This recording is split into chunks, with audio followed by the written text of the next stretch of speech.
So right after I got the F-16 and flew it the first time, I started having trouble with one of the mains. It was the left one for me.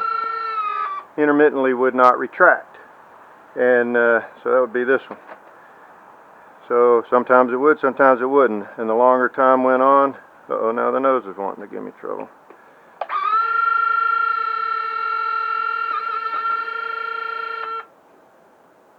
What's it doing? There we go. So it turns out I took it up linkage apart so I could move the linkage, and it was all free, nothing binding. I took this set screw out, which turns out isn't a set screw like the normal set screws. That thing goes all the way through the shaft, and they had tightened it down so tight, I think it was binding up, causing the strut to bind on the shaft. So I backed off just a little bit, didn't take much, and it's got some sort of a thread lock type material on there, so it's not coming out, but it's a very long set screw that goes all the way through the shaft, and I think they'd put it in too tight. Once I loosen it up just a little bit, it's still completely inside and goes through the shaft, but now I haven't had any more trouble with that gear wanting to retract for me. It would always come down, but about half the time it wouldn't go up, and then it got where it was more like 80% of the time it would not retract, but now it seems to be performing normally.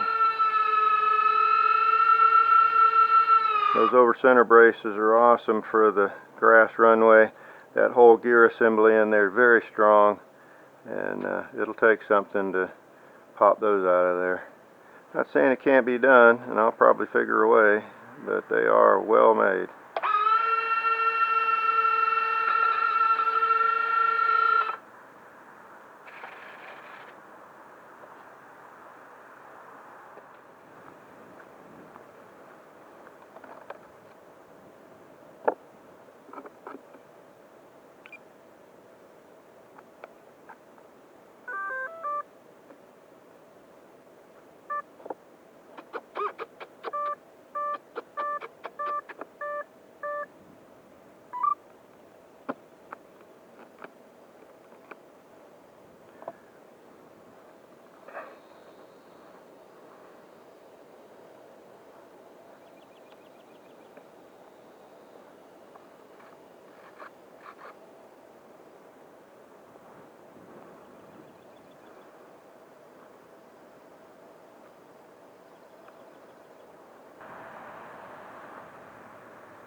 E-flite F-16, and again, roaring top 5500, E-flite ring burner, little preset up elevator to get off as quick as I can off the rough runway, a little left aileron to help with that tendency to rotate to the right because of the gear door.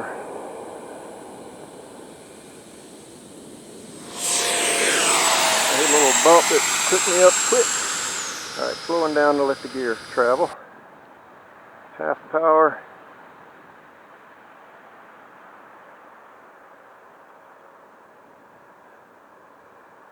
Coming at me. Going up.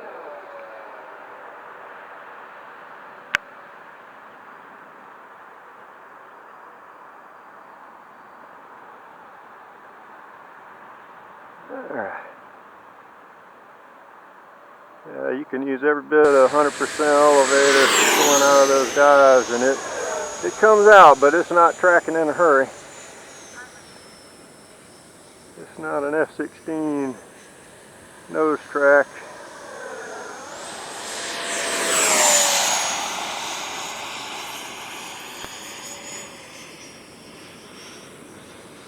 Once you get it established tracking, it does fine, like in the steep turns. I'll do it again here. Full power, running in, I'll start easing back. That's full aft stick right there, so it's got a good tight turn. Scrubbing speed off in a hurry. But you don't want to get that nose down pointed at the ground and not have some nose track going to start with, or you can run out of elevator as it's plummeting to its doom. Burner ring showing up a little bit.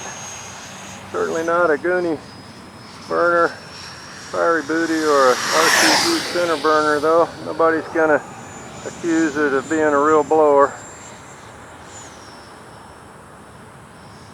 But for what it costs and what it does, it's a nice little addition.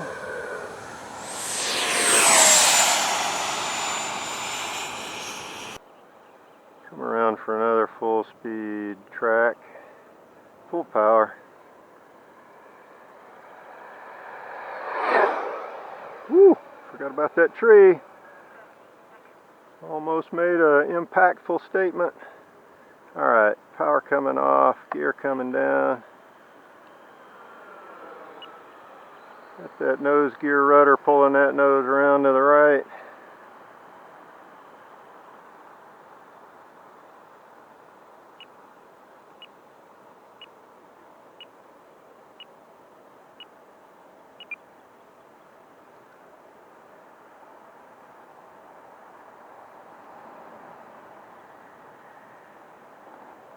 Alright, and that most of that approach was with my power right at the 15% beep that I get. That's where I've got my timer set. That gives me enough power on final to get the nose up and let it slow down and still have a slow soft touchdown. I could have flared that one just a touch more, but I think I'm happy with that. I may fiddle with going up just slightly above 15, maybe 20 would do better.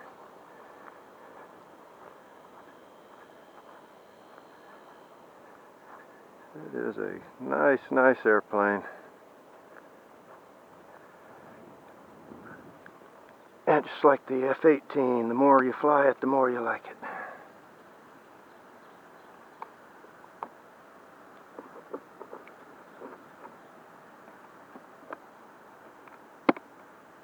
Alright, let's get it out of the sun before it goes gator on me.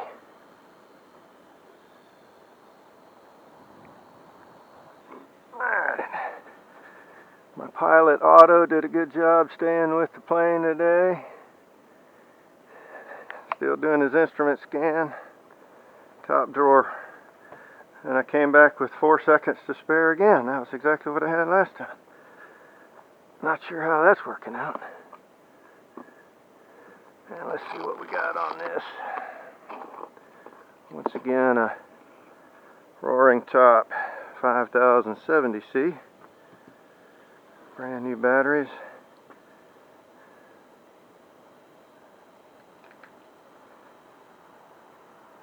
Alright, 381, 380, 379 is the lowest, and they'll recover a little bit.